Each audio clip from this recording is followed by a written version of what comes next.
Ya baik anak-anak, dengarkan namanya. Saya absen dulu. Albertia, Alvin, Andika, Anita, Asrundika, Catherine Ayu, Kesia, Devrianto,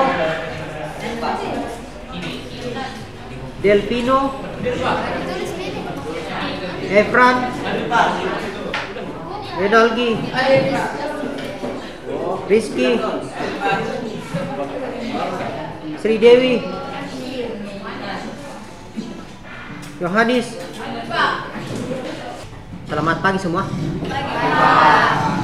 Silakan satu orang memimpin doa di depan sampai giliran.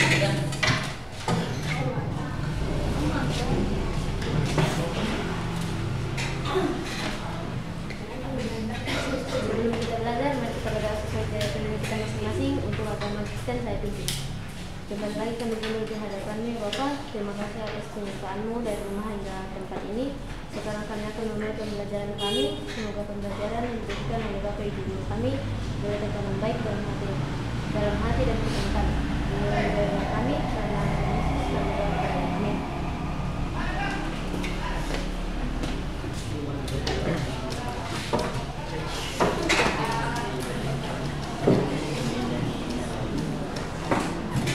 Kalau tugasnya minggu lalu sudah selesai? Sudah. Sampai yang nanti ya. Selesai itu. Kita langsung masuk saja di pelajaran kita hari ini.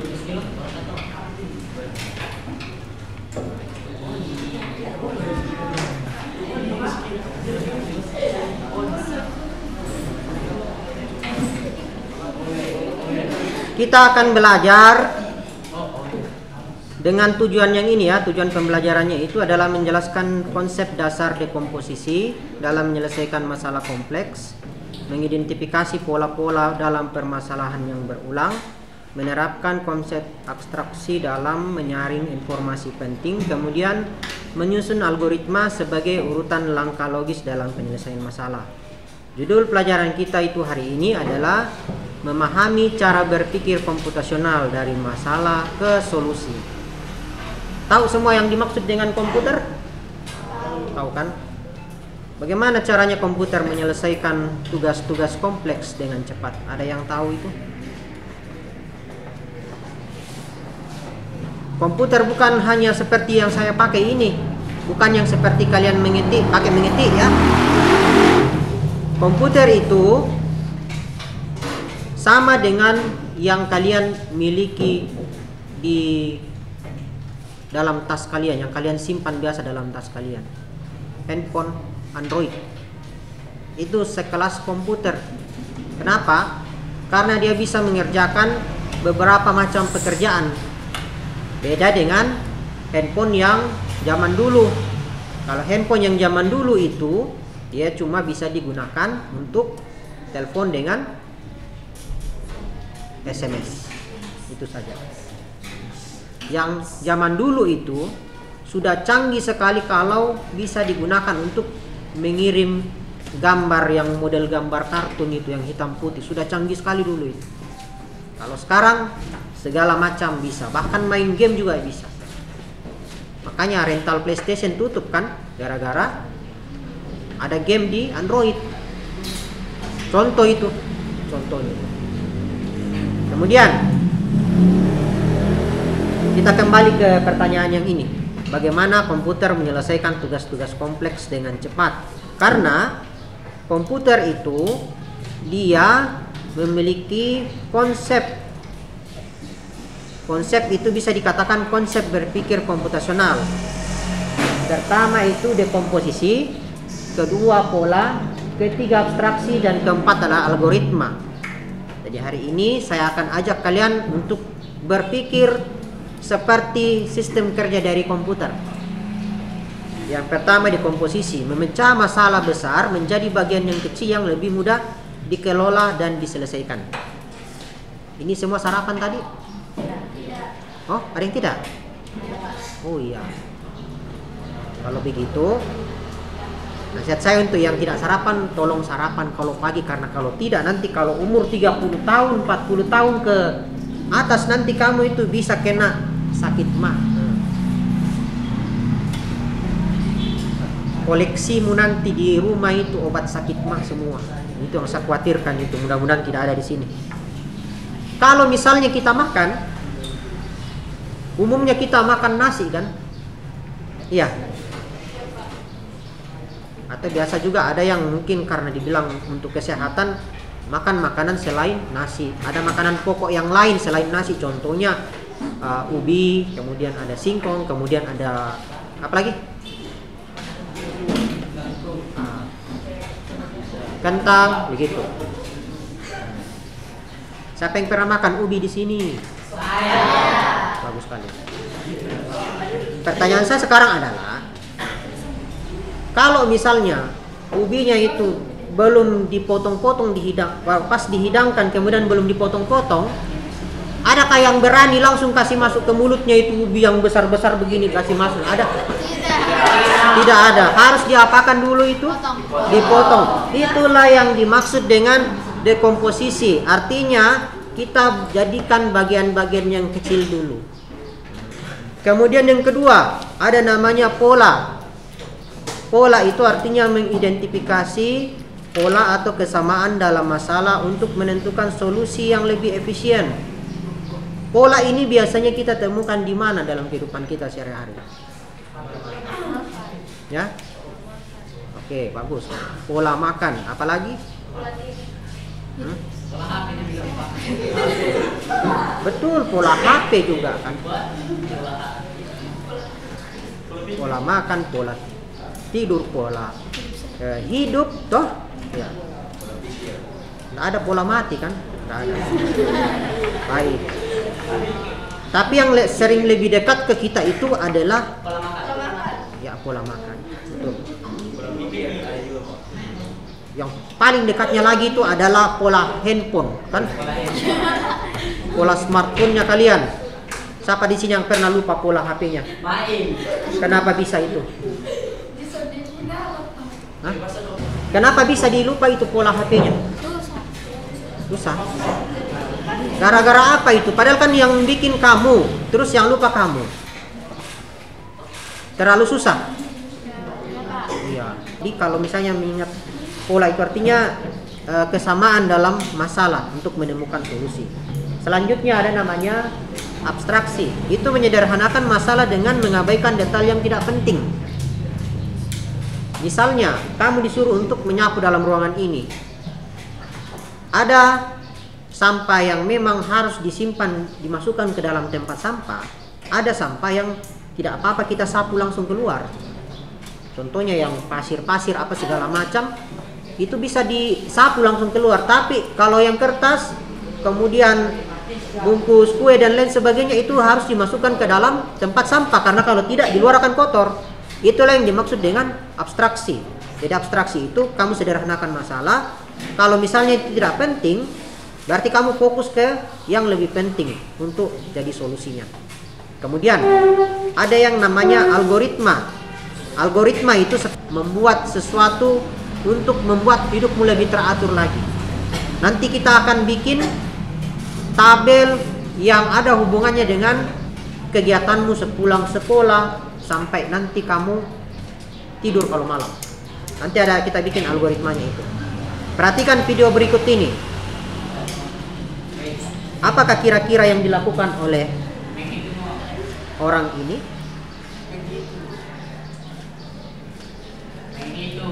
Menghitung apa itu? Ya. Apalagi?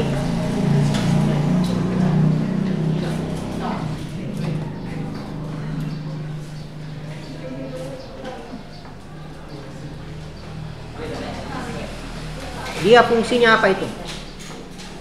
Dia sedang melakukan, dia menghitung uang supaya atau dengan menggunakan apa? Dia menggunakan kalkulator. Karena dia menggunakan kalkulator, apa hal positif yang dia dapat dari situ? Kenapa? Ya, mendapatkan jawaban atau hasil perhitungan lebih cepat dan tentunya lebih tepat lagi. Sekarang kita menggunakan komputer dengan program Microsoft Excel. Microsoft Excel itu digunakan untuk membuat laporan keuangan. So, kalau dikasih tugas dari guru bahasa Indonesia membuat karangan, jangan ada pakai Microsoft Excel. Itu Microsoft Excel untuk perhitungan dia. Kalau yang mau digunakan untuk menulis cerita, mengarang, mengetik, yang lain sebagainya, biodata dan lain sebagainya, itu pakai Microsoft Word. Itu perbedaannya. Ya. Kemudian di video yang kedua, kira-kira apa yang dilakukan oleh orang ini?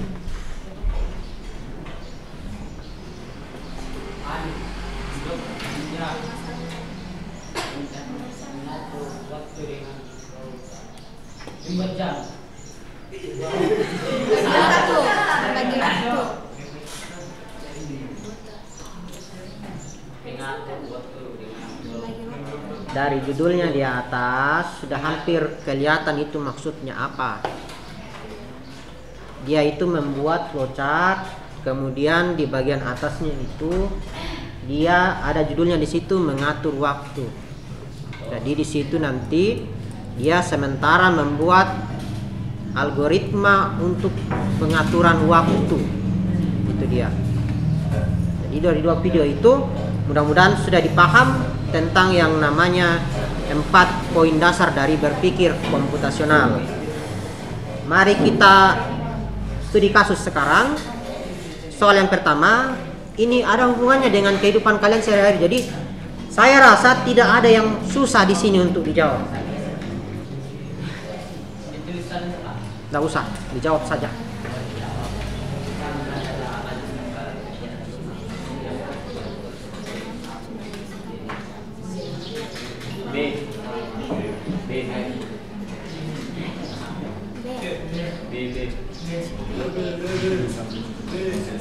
Oke, yang jawab B itu apa alasannya?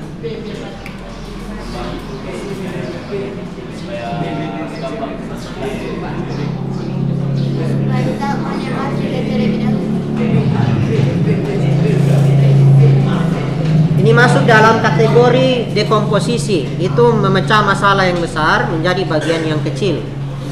Jadi kira-kira menurut kamu yang benar itu adalah B.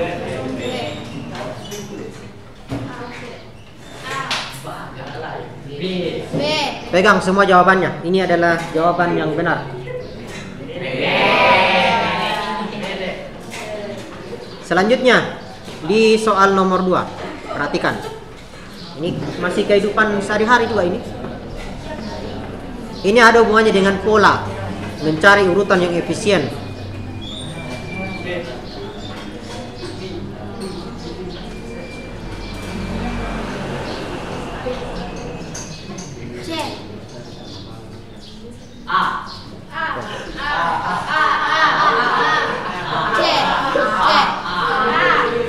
Pegang jawabannya semua. Pegang jawabannya semua. Ini dia jawabannya.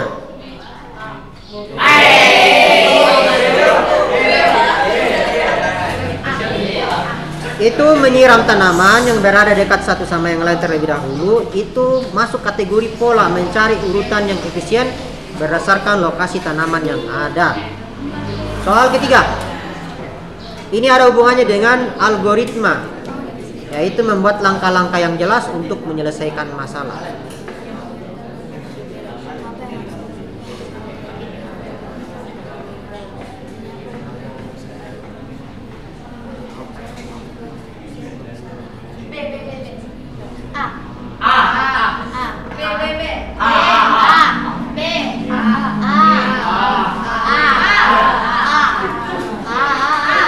Pegang jawabannya semua.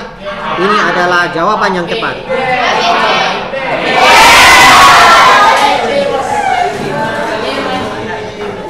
Ini adalah contoh algoritma, yaitu membuat langkah-langkah yang jelas untuk menyelesaikan masalah. Soal yang terakhir sekarang.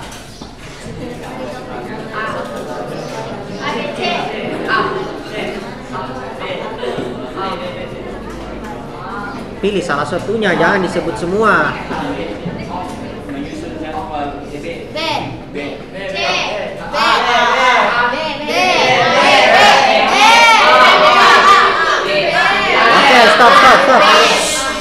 jawabannya?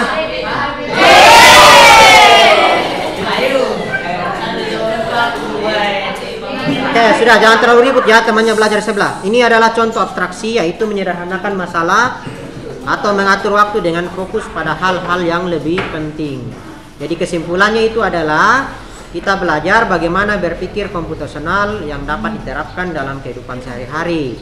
Dengan berpikir seperti ini, kita bisa lebih mudah mengatasi masalah yang ada dalam kehidupan kita. Jadi nanti berpikir seperti itulah kalau diberikan tugas di rumah. Oke. Kemudian bagaimana kira-kira nanti kalau misalnya ada kesenangannya kalian bagaimana? Nanti kita akan bikin jadwalnya itu. Sekarang kita masuk ke sini dulu supaya bisa ter-up lagi kalian punya otak. Silakan dijawab ini. Adakah yang bisa susun kalimatnya ini? Aku pergi liburan ke pantai bersama keluarga. Aku pergi ke pantai liburan bersama keluarga. Aku pergi ke pantai liburan bersama keluarga. Aku ke pantai. Aku pergi ke pantai. Ya, sudah, stop. Ini dia jawabannya.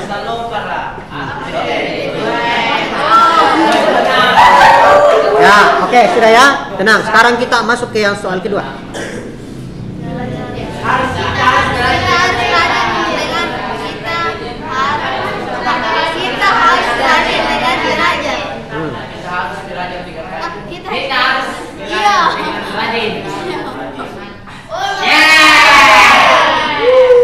Soal ketiga. Lapangan itu sangat hijau dan sangat luas dan hijau. Lapangan itu sangat luas dan hijau. iya. Yes, cocok. Ya.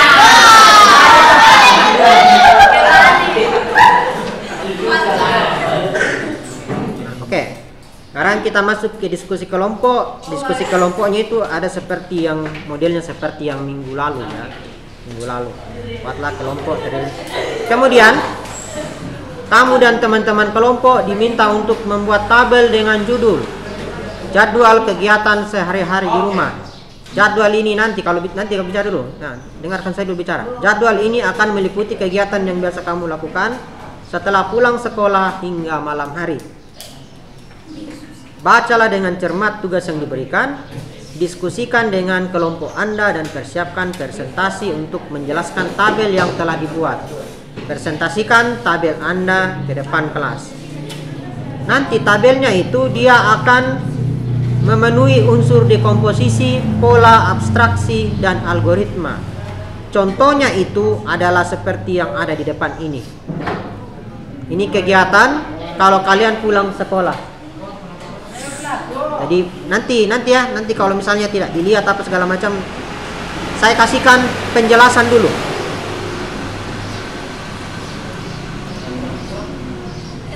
Contoh di sini, ya. Pulang sekolah. Waktunya itu, ini jam berapa ini kalau pukul 15? Jam 3. Ya. Kegiatannya itu adalah pulang sekolah. Durasinya itu kira-kira berapa menit. Nanti kamu bisa rubah. Ini waktunya, bisa dirubah durasinya, bisa juga dirubah dekomposisinya, polanya bisa dirubah, abstraksi bisa dirubah turun, algoritma bisa juga dirubah, tapi jangan dirubah ini yang kegiatannya.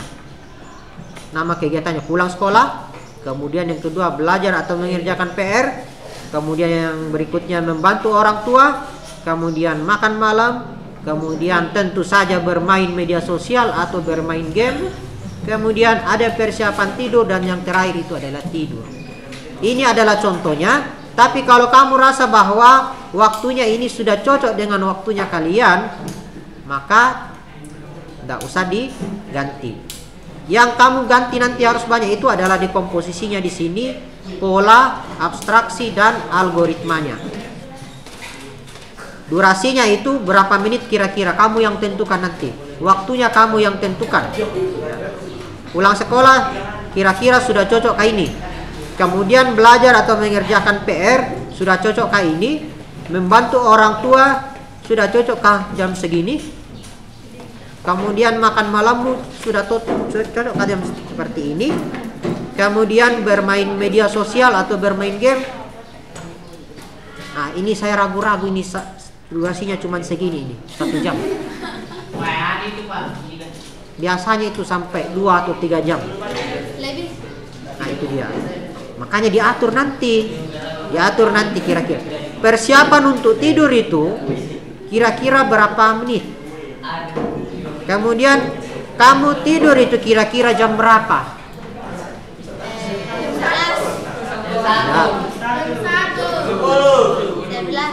itu dia tugasnya nanti kalian. Silakan dikerjakan secara berkelompok. Nanti saya mau lihat hasilnya itu. Apakah kamu bisa untuk menyelesaikan ini nanti?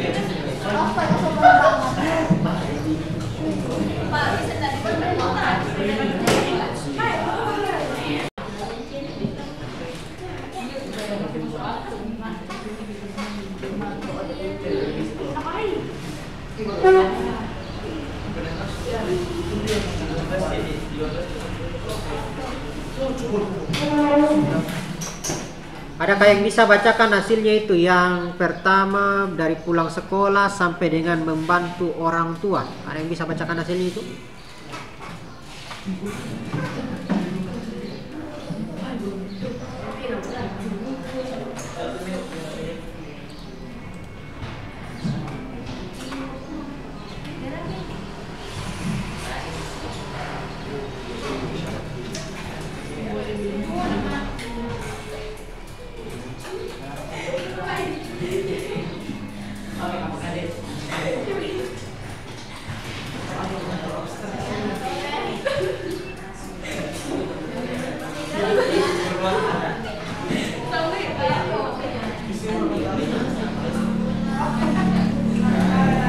Baik, kanan. Siapa yang bisa bacakan itu? Dari yang nomor 1 tadi, pulang sekolah sampai dengan membantu orang tua.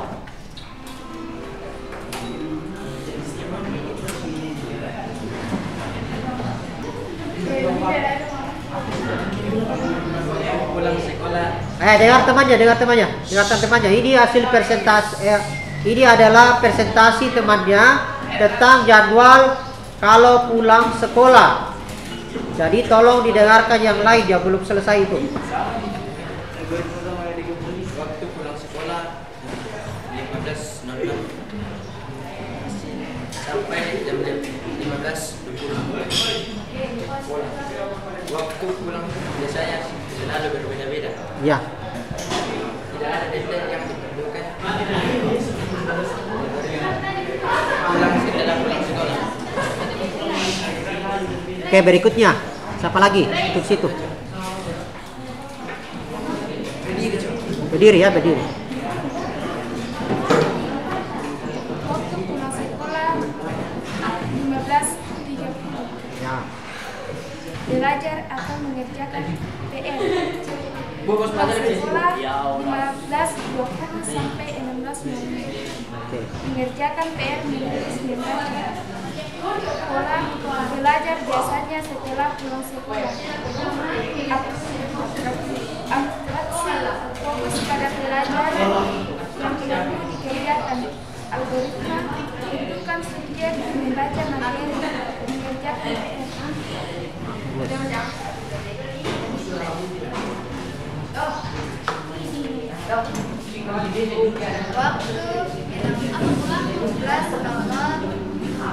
Kegiatan membantu orang tua, durasi 16.00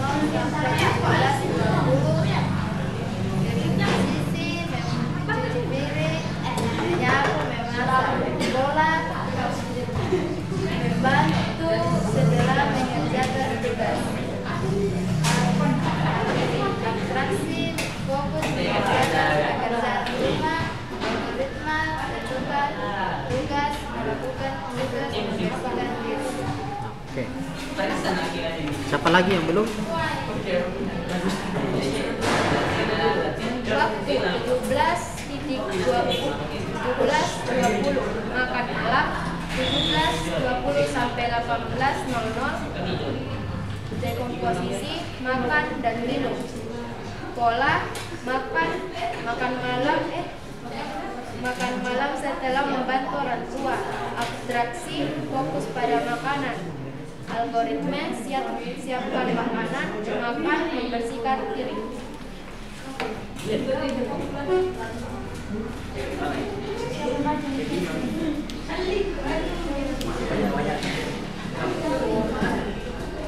Ya, yang terakhir Glenn ya.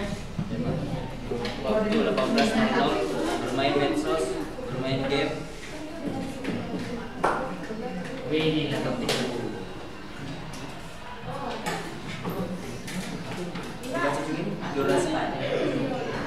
Durasi 18.00 sampai 20.40.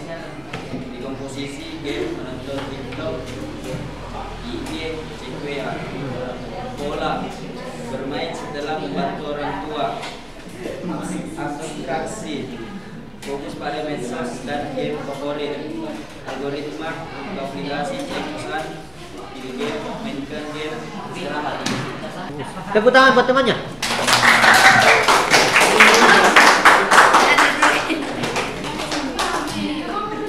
Dengan menggunakan atau menyusun jadwal kegiatan, kamu akan belajar bagaimana mengelola waktu secara lebih efisien dan terstruktur.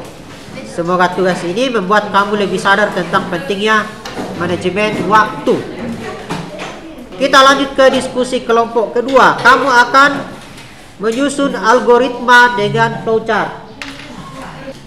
Petunjuknya itu adalah kamu harus menghitung total belanja di pasar. Tapi nanti ini saya jelaskan ini. Tugas kamu adalah membuat ini dengan bantuan ini. Kecerdasan artifisial atau artificial intelligence. Tentukan langkah-langkah untuk mencatat harga barang. Tentukan langkah-langkah untuk menjumlahkan harga barang. Tentukan kapan kamu harus berhenti atau selesai. Buat flowchart berdasarkan algoritma yang telah kamu susun. Kemudian nanti kamu presentasikan seperti yang tadi. Silahkan gunakan generatif kecerdasan artifisial untuk mengerjakan tugas kelompoknya. Apa yang ada di HP-mu ini? Yang mana yang ada di HP-nya? Oke.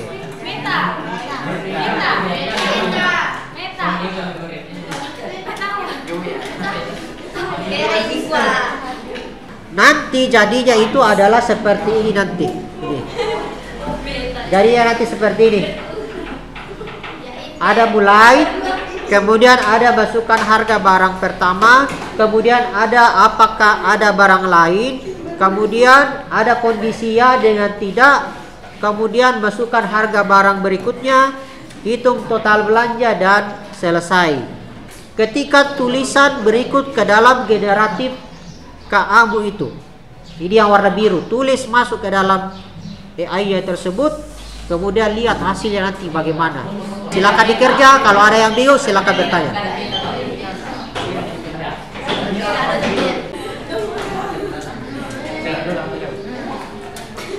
Kelompok mana yang sudah selesai?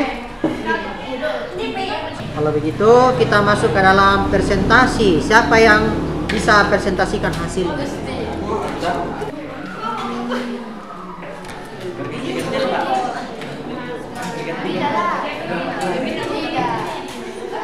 Mulai total sama dengan catat harga barang total sama dengan total belanja.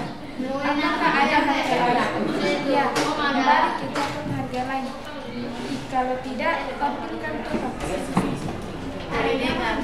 Sudah. Lihatkan ke tempatnya. Beri tepuk tangan buat temannya.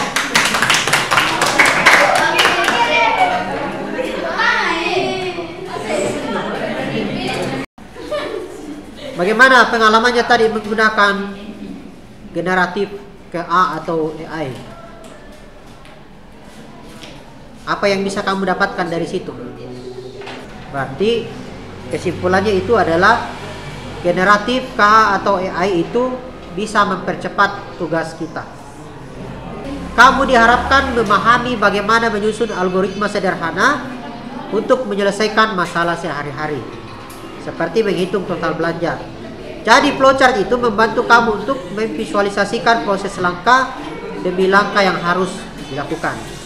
Terakhir, sebelum kita akhiri pelajaran ini, siapa yang bisa memberikan pendapatnya tentang pelajaran kita sekarang? Silakan Glenn. Lakukan langkah yang jelas dan terstruktur untuk menyelesaikan masalah. Kemudian yang keduanya sudah tahu? Tahu. Nah, siapa yang bisa bantu temannya untuk menjawab yang keduanya itu?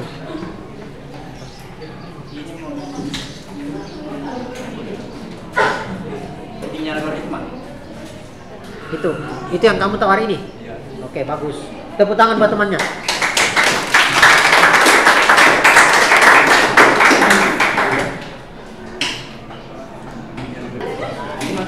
Baik anak-anak, saya rasa cukup sekian dulu pelajaran kita hari ini. Sampai ketemu lagi di pertemuan berikutnya.